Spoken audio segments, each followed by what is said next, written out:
Wanted to create this video. It's highlighting Bernie Sanders in debate 5 that just took place. This is showing some of his opening remarks. Senator Sanders, I'd like to go to you. Americans are watching these impeachment hearings. At the same time, they're also focused on their more immediate daily economic and family concerns. How central should the president's conduct uncovered by this impeachment inquiry be to any Democratic nominee's campaign for president? How central would it be to yours?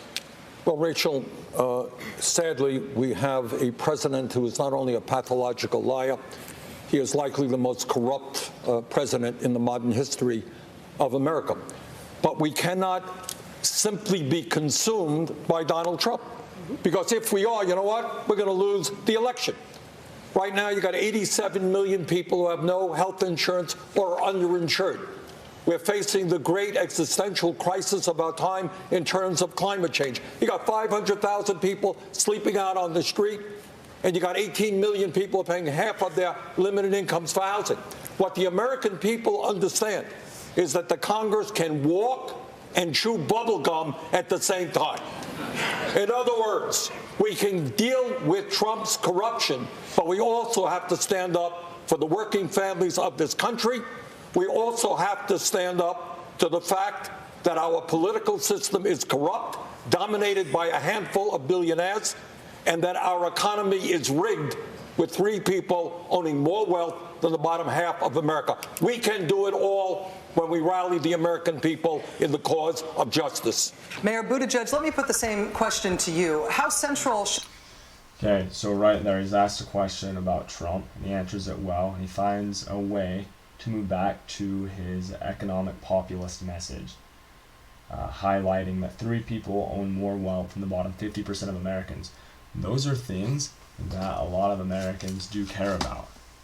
And so Bernie does a good job at highlighting, like, yes, what's happening with Donald Trump, that is important, but the leaders of this country, they can focus on multiple problems at once. They don't only need to focus on that.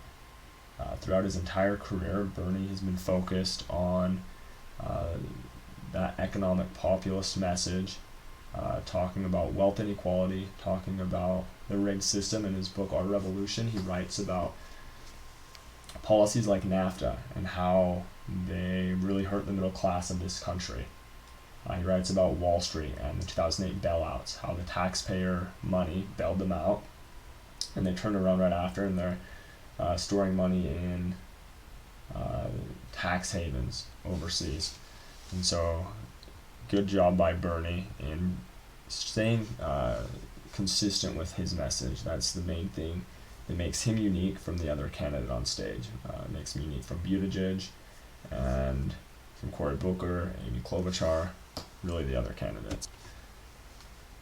Okay, I went a little bit ahead. Later in the debate, he's asked actually a pretty tough question about if he believes they should chant "lock him up" to Donald Trump at events.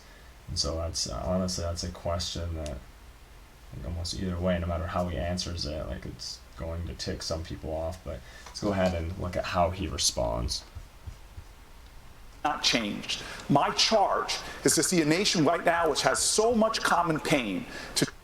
2 of your campaign events recently. Senator, should Democrats discourage this, or are you okay with it? Well, I think the people of this country are catching on to the degree that this president thinks he is above the law. And what the American people are saying, nobody is above the law. And I think what the American people are also saying is, in fact, that if this president did break the law, he should be prosecuted like any other individual who breaks the law. But at the end of the day, what we need to do is to bring our people together, not just in opposition to Trump. The initial question, I think, that somebody raised here was that we are a divided nation. You know what? I kind of reject that. I think when you talk about the pain of working families in this country, majority of the American people want to raise the minimum wage to a living wage. When you talk about the climate crisis, The overwhelming majority of the American people know that it is real. They know we have to take on the fossil fuel industry. They know we have to transform our energy system away from fossil fuel to energy efficiency and sustainable energy. Even on issues like guns, the American people are coming together to end the horrific level of gun violence. So I believe, we got to deal with Trump, but we also have to have an agenda that brings our people together so that the wealth and income doesn't just go to the people on top, but to all of us. Vice President Biden, let me ask you to pick up on the issue that Senator Sanders just raised about no one being above the law. Okay, so right there, he brings that message again into his message of economic populism, saying Americans actually aren't that divided when it comes to a lot of these issues. A lot of people want minimum wage. A lot of people care about Medicare for all. People want to see more opportunity. And so Bernie does a good job, again, of just staying consistent. No matter what question he's asked, he'll answer it.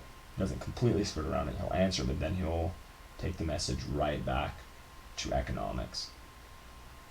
And honestly, with the way that the income gap has risen since the 1970s, the way the middle class has been vanishing, with automation and globalization, there's a reason why Bernie Sanders is as popular as he is in this moment. If you like this video, go ahead and subscribe to my channel. I'm coming out with a lot of videos on history, on politics. Full disclosure, my favorite candidates are Bernie and Andrew Yang. Elizabeth Warren, I'd put in that top 3 category as well. But thank you for watching.